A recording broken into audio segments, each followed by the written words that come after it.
afternoon, guys. How are we doing? So, some new evidence, some new things are coming to light in the Bryan Kohberger case, and I want to discuss them. What is exculpatory evidence? It is said that a surviving roommate, Bethany Funk, has exculpatory evidence to Bryan's defense. What does that mean? Exculpatory evidence means that they have evidence that is going to show or declare that someone is not guilty of wrongdoing. Okay? So let's go. It's been out in the news enough now that the girl's name's Bethany Funk, Funke. This is her pictured right here above. Here's her in the defense and Bryan's defense. But okay, so let's jump into this article. This is where we want to get to. Kohberger's attorneys argued that the housemate's testimony is key to the trial and could clear the murder charges levied against their client. And this is what you do in a preliminary hearing.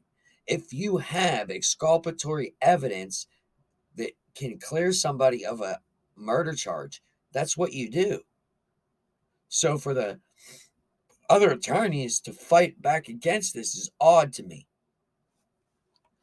Let's keep going. Further in this article, one of the two housemates who survived the brutal slaying that claimed the lives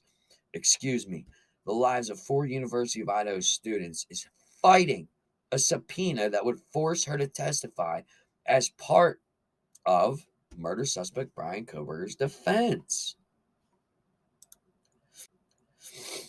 Bethany Funk has information material to the charges against Mr. Kohberger.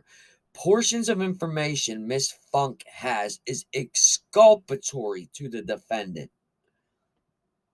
Let me read that one more time. Bethany Funk has information material to the charges against Mr. Kohberger. Portions of information Mrs. Funk has is exculpatory to the defendant. Wow. By law, when a prosecutor has access to any type of exculpatory evidence, they are required by law to disclose the evidence to the defense. Failure to disclose this evidence may result in the dismissal or a declaration of a mistrial. Let that sink in too. I would love to know your guys' thoughts about this. What do you think about this?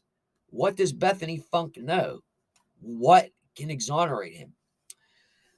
I also noticed reading the paperwork that they say Bethany states seeing Ethan and Xana at the Sigma Chi House around 9 p.m. The next statement from Bethany is that they arrived home at 1:45.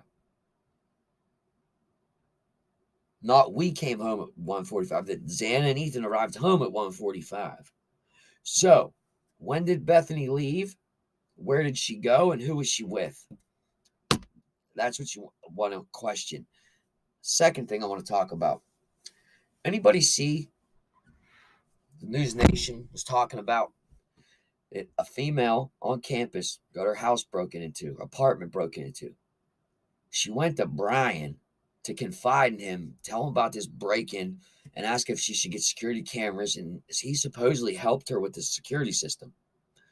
Why would you go to somebody who wasn't having some affiliation with the law enforcement? Why would you go to a teacher to tell him your apartment got broken into? Would you feel more comfortable if that teacher was, volunteering at the police department? I don't know. But that was weird to me. Why would you go ask Bryan to help with that? And why would you go tell him about a break-in when you call the police? Like, subscribe, and share, guys. I've started a new channel as well. I'll link it below.